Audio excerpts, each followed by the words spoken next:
Good morning! Pagkagising nga pala namin na umaga ngayon ng amo kong babae ay narinig namin na tumatagas itong tubig sa toilet ng alaga ko. Ito nga palang toilet na paliguan ng alaga ko ay hindi nila ginagamit dahil ito ay stock room namin. Dito namin nilalagay o ng mga amo ko lahat ng mga importanteng gamit na ginagamit nila sa pag-golf. So kanina malakas yung tagas ng tubig, nag-alala kami ni amo na baka bumaha dito sa bahay. O diba OA kami parehas. Mag-iisang linggo na ata na malakas ang ulan dito sa Hong Kong. At ang ibang lugar nga ay nagsimula na ring bahain. Kaya agad-agad na tumawag si amo ng magagawa o titingin dito sa sirang kisame namin. Hindi ko alam kung saan nagagaling yung tubig. Sabi sa drainage daw, sabi sa exhaust fan, ewan ko pa. Kaya nga palang pumunta ngayon dito ay galing mismo dito sa building namin. Ito ata yung mga tinatawag na nagme-maintain o maintenance dito sa mismong building namin. At kapag hindi nila kayang gawin, doon na kailangan tumawag ng siyang talagang gagawa para maayos yung problema. Dapat maayos para hindi magalit ang mga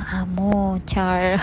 So ayun nga, pagkatapos makaalis ng amo ko, papasok sa opisina at nakaalis na rin yung tumingin dito sa sirang kisame namin dito sa bahay. Ay, nagdire-diretso na ako sa trabaho ko. Syempre, para maaga tayo makapahinga, walang amo. Kaya dapat sulitin natin ang mga oras na pwede tayong mag-relax dahil kapag may pasok na next week, balik normal na uli ang buhay natin bilang isang domestic helper.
medyo malungkot ang lola niyo kasi hindi kompleto yung videos na in-upload ko na nagpunta kami sa Saikong.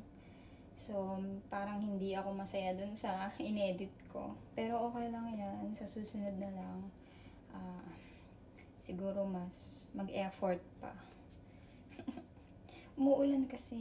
Priority ko na wag mabasa yung phone ko. So, ipagbabasta ko si amo ko ng babaunin niya bukas. Kasi wala yung amo kong lalaki, diba? Bali, ang nandito lang ako at saka si ma'am. Si ma'am, umulan at umaraw yun. Laging pumapasok sa office. So, nagpresenta ako, nagawan ko siya ng lunch para bukas.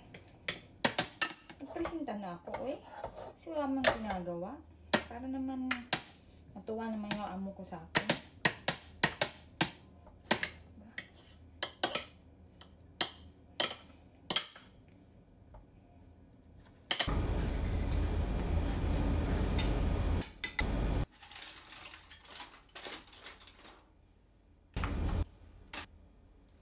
Simple lang naman, kaya nagpresenta na ako. Hindi naman mabigat.